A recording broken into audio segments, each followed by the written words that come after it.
कैसी हो कल्पना? सब ठीक है ना तुम्हारे और तुम्हारे पति के बीच में?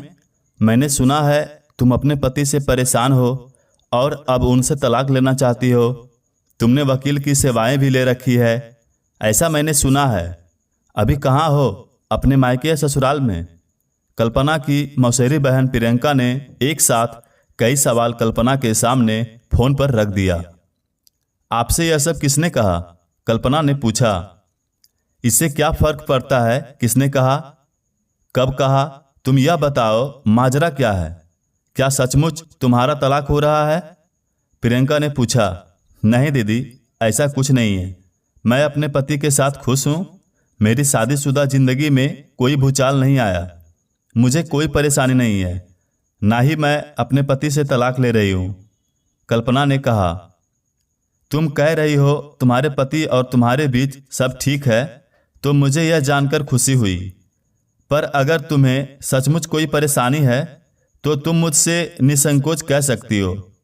आखिर मैं तुम्हारी मौसेरी बहन जो हूं। इतना कहते ही प्रियंका ने फोन रख दिया। कल्पना सोच रही थी कि इतनी निजी बात आखिर प्रियंका दीदी तक कैसे पहुंची। वह भी उसके शहर से 800 किलोमीटर दूर रहती है और ना ही उनसे फोन पर बात होती है।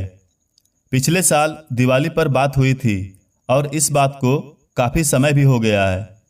तभी कल्पना का फ़ोन फिर से बजता है। फ़ोन की स्क्रीन पर देखा तो चाचा के बेटे प्रकाश भैया का फ़ोन था। कैसी हो कल्पना? तुमने तो हमें एकदम पराया कर दिया। भाई हूँ तुम्हारा, तुम इतनी मुश्किल में हो, तुमने बताना भी जरूरी नहीं समझा? तुम कहो तो मैं तुम्हारे पति से बात करता हूँ, समझाता हूँ उसे। तुम अपने आप को अकेला मत समझना, हम हैं तुम्हारे साथ। ऐसा करो, थोड़े दिन के लिए यहाँ आ जाओ, तुम्हारा मन बहल जाएगा। फिर सब मिलकर आगे का सोचेंगे। बहन, तलाक लेने से पहले एक बार अपनी बेटी के भविष्य के बारे में जरूर सोचना। हर परिस्थिति में हम तुम्हारे साथ हैं। प्रकाश भैया एक सांस में बोले जा रहे थे। भैया, मैं ठीक हूँ। मैं अपने पति के साथ ही हूँ और मुझे कोई परेशानी नहीं है। छोटी छोटी कहा सुनी हर पति पत्नी के बीच होती रहती है, आप परेशान ना हो। पर आपसे यह सब किसने कहा? कल्पना ने पूछा। अरे, उड़ती उड़ती खबर सुन रहा हूँ कि तुम्हारे और तुम्हारे पति के बीच में कुछ ठीक नहीं है। तुम अपने पति से तलाक लेना चाहती हो, इसीलिए तुमसे बात करना जरूरी समझा। प्रकाश भैया ने कहा। भैया, ऐसा कुछ नहीं है, मेरा तलाक नहीं हो रहा है। मैं सुखी वैवाहिक जीवन जी रही हूँ, आप चिंता ना करें, कल्पना ने कहा।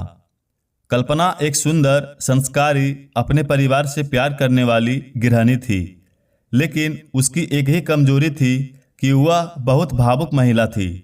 वह भावुकता में बहकर अपनी निजी बातें भी बाहरी सदस्यों से कह दिया करती थी। कल्पना अपने पति और 2 वर्षीय बेटी के साथ बेंगलुरु में रहती थी। ससुर का तो काफ़ी सालों पहले देहांत हो चुका था और सास पिछले साल स्वर्ग सिधार गई।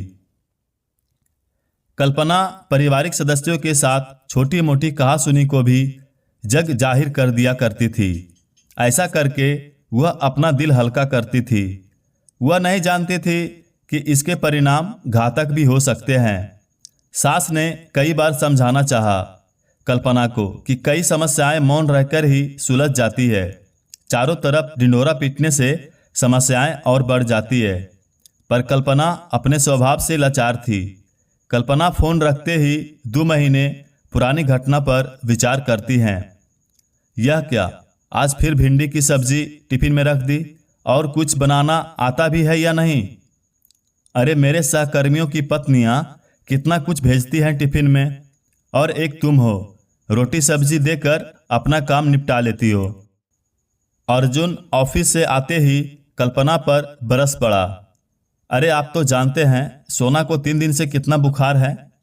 एक पल को मुझे अकेला नहीं छोड़ती, इसीलिए मुझे सब्जी लाने का समय नहीं मिल रहा है। थोड़ी भिंडी रखी थी तो बना दी, वैसे भी भिंडी तो आपकी फेवरेट सब्जी है। और कल तो मैंने आपको गोभी आलू दिया था। लेकिन मैं देख रही हूँ आजकल आप काफ़ी चिड़चिड़े हो गए हैं। कोई परेशानी है तो कह सकते हैं, कल्पना ने अपना पक्ष रखते हुए कहा। रात को भी अर्जुन ने खाना नहीं खाया और मुंह फेर कर सो गया। मेरे ऑफिस से आने से पहले बेडशीट चेंज हो जानी चाहिए। हफ्ते हफ्ते तक नहीं बदलती बेडशीट। जरा भी रहन सहन नहीं आता है तुम्हें। ना जाने कैसे संस्कार लेकर आई हो अपने मायके से। और आज कुछ ढंग का खाना बनाना। अर्जुन कल्पना पर बरसा। कैसी बातें कर रहे हैं आप? परसों ही तो बदली थी बेडशीट। हर दूसरे दिन चेंज करती हूँ। सोना की हालत तो देख रहे हैं आप। डॉक्टर को दिखाकर आई हूँ। थोड़ा तो समय लगेगा ही उनकी तबीयत सुधरने में। जैसे तैसे सब संभालने की कोशिश कर रही हूँ। मेरे लिए घर के काम से ज़्यादा बच्चे की तबीयत ज़्यादा ज़रूरी है। और आप मेरे संस्कारों पर ना ही जाए तो अच्छा रहेगा। कल्पना ने भी गुस्से से कहा। अर्जुन बिना टिफिन लिए गुस्से में दरवाजा पटकते हुए ऑफिस चला गया। ऐसी ही कई घटनाएं दोनों पति पत्नी के बीच अक्सर होने लगी। कल्पना बहुत दुखी थी। किसी से बात करके अपना गुबार निकालना चाहती थी। वह अपने मायके फ़ोन नहीं कर सकती थी क्योंकि उसके मायके में सिर्फ उसकी मम्मी और पापा थे जिनको परेशान करना नहीं चाहती थी। पर वह अपने दिल की बात किसी से तो कहना चाहती थी। कल्पना ने अपनी बेस्ट फ्रेंड सुहानी को फ़ोन लगाया और अपना दुखड़ा बढ़ा चढ़ाकर बताया। क्या बताऊं सुहानी, मेरी तो ज़िंदगी बर्बाद हो गई। मेरे पति मेरे साथ जरा भी अच्छा बर्ताव नहीं करते हैं। काम वाली समझ रखा है मुझे। बात बात पर मुझे और मेरे मायके वालों को आप शब्द कहते रहते हैं। हर बात ऑर्डर देकर बोलते हैं। मन करता है बच्ची को लेकर मायके चली जाऊं, तलाक ले लूं इस बंदे से। कल्पना ने रोते हुए अपनी आप बीती सुनाई, जो 4 साल की शादी में पिछले महीने से पति पत्नी के बीच ऐसे ही चिकचिक हो रही थी। यहाँ कल्पना ने अपना धैर्य खो दिया और अपनी निजी बातें कह डाली।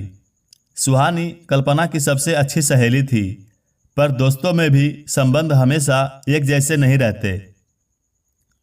कभी किसी दौर में संबंध अत्यधिक गहरे और आत्मीय हो सकते हैं। जब एक दोस्त एक दूसरे के लिए कुछ भी करने को तैयार रहते हैं, लेकिन किसी भी दूसरे संबंध की तरह दोस्ती में भी उतार चढ़ाव आते हैं। कई बार रिश्तों में खटास आने लगती है, ईर्ष्या या बदले की भावना जागने लगती है। ऐसे में दोस्त ही सबसे ज़्यादा खतरनाक और नुकसानदेह साबित हो सकता है। इसीलिए जिंदगी के कुछ गहरे राज दोस्तों को भी हरगिज न बताएं। कल्पना, मुझे कुछ पैसों की ज़रूरत है, लगभग 15 से 20 हज़ार। मुझे नया मोबाइल चाहिए। मेरे पति अभी नया मोबाइल दिलाने से मना कर रहे हैं, पर मुझे तुम्हारी तरह लेटेस्ट मोबाइल चाहिए। सुहानी ने कहा। पर तुम्हारा मोबाइल तो ठीक है, कहीं कोई खराबी तो है नहीं, तो फिर क्यों खरीदना चाहती हो? और वैसे भी मैं तुम्हारे पैसों से कोई मदद नहीं कर सकती। तुम तो जानती हो मेरे पति आजकल कितना रूखा व्यवहार करते हैं मेरे से। ऐसे में मुझे हरगिज पैसे नहीं देंगे और मेरे पास भी पैसे नहीं हैं। कल्पना ने कहा। अरे मुझे पैसे दे देती तो मैं उसे नया मोबाइल खरीद लेती और पति से कहती कि मेरे भाई ने मुझे नया मोबाइल दिलाया है रक्षाबंधन पर उपहार स्वरूप। पर छोड़ो, तुम्हें मेरी मदद ही नहीं करनी। इतना कहकर सुहानी ने फ़ोन रख दिया। फिर सुहानी कल्पना की गोपनीय बातों को भी बढ़ा चढ़ाकर सार्वजनिक करने लगी। एक सहेली से दूसरी सहेली, आस पड़ोस से लेकर रिश्तेदारों तक बात पहुंच गई। जबकि पति पत्नी के बीच मतभेद का मामला तो कुछ और ही था। एक दिन अर्जुन मिठाई का बॉक्स और गर्मा गर्म समोसे कल्पना की फेवरेट शॉप से लेकर आता है। कल्पना, कल्पना कहाँ हो? मुझे नए प्रोजेक्ट का हेड डिक्लेयर कर दिया गया है। यह नया प्रोजेक्ट काफ़ी बड़ा है, कंपनी को काफ़ी फायदा होगा। मैं पूरी मेहनत के साथ अपना 100% देते हुए काम करूंगा। प्रोजेक्ट पूरा होने पर कंपनी मुझे काफ़ी इंक्रीमेंट भी देगी। हम सिंगापुर, मलेशिया घूमने भी जाएंगे। अर्जुन ने कहा। पति का सकारात्मक व्यवहार देखकर कल्पना के आश्चर्य की सीमा ना रही। उसने डरते हुए पूछा, पर आपके महीने भर से चिड़चिड़े व्यवहार का कारण क्या था? अरे पिछले महीने भी हमारी कंपनी को एक प्रोजेक्ट मिला था। मैं उसे हैंडल करना चाहता था। मैंने काफ़ी रिसर्च भी कर रखी थी। मैं उस प्रोजेक्ट के लिए काबिल भी था, पर वह मेरे जूनियर संजय को दे दिया गया। उसे प्रोजेक्ट का हेड बना दिया गया और मुझे उसको सहयोग करने के लिए कहा गया। इससे मुझे काफ़ी बुरा लगा था और मैं अपना सारा फ्रस्ट्रेशन तुम पर निकालता चला गया, जबकि कंपनी के डायरेक्टर्स ने मुझे बड़े प्रोजेक्ट का हेड बनाने का सोच रखा था, जो आज ऑफिशियल डिसाइड हो गया है। कल्पना, तुम नहीं जानती आज मैं कितना खुश हूँ। पर मैं वादा करता हूँ मैं हर परिस्थिति में संयम रखूँगा, खुद पर कंट्रोल रखूँगा, तुम पर बेवजह अपना गुस्सा नहीं कर उतारूँगा। अर्जुन मिठाई का एक पीस कल्पना के मुंह पर डालते हुए कहा। कल्पना को अपने ऊपर ग्लानि महसूस होने लगी। उसे अपनी सास की कही बात याद आने लगी। वह हमेशा कहती थी, बंद मुट्ठी लाख की, खुल गई तो खाक की। इसकी वजह है कि मुट्ठी बंद रहती है तो लोग अलग अलग कयास लगाते हैं कि जरूर मुट्ठी में कोई कीमती चीज है। खुल जाने पर सारा रहस्य चला जाता है। बढ़ा चढ़ाकर अपनी निजी बातें किसी से भी नहीं करनी चाहिए। कल्पना और अर्जुन के बीच रिश्ता सामान्य हो जाता है। दोनों पति पत्नी आनंद से रहते हैं, लेकिन कल्पना के द्वारा सुहानी को बताई कई निजी बातें सुहानी ने सबको बताना शुरू कर दिया। तब से एक के बाद एक सबके फोन आने लगे। सब जानने को उत्सुक थे कि कल्पना के जीवन में आखिर चल क्या रहा है। कल्पना को बात की गहराई पर जाने से पता चला कि उसने घर की बातें बाहर बताकर कितना गलत किया है।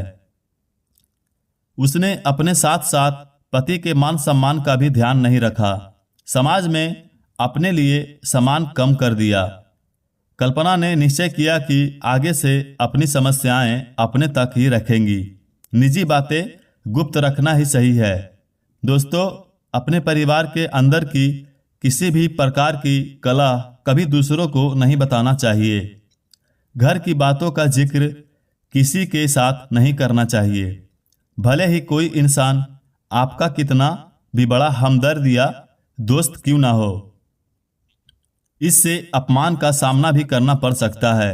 लोगों को अपने जीवन साथी से जुड़ी निजी बातों को गुप्त रखना चाहिए। अगर पति पत्नी अपने साथी के साथ लड़ाई या उनकी गलतियों को किसी दूसरे के साथ साझा करते हैं तो स्वयं समाज में मजाक का विषय बनते हैं, जिसकी वजह से भविष्य में पति पत्नी के बीच दूरियां और बढ़ सकती है। ऐसा चाणक्य नीति में भी कहा गया है। आपको ये कहानी कैसी लगी हमें कमेंट के माध्यम से अवगत जरूर कराएं। और चैनल पर पहली बार विजिट किए हैं तो हमारे चैनल को सब्सक्राइब करना ना भूलें। धन्यवाद।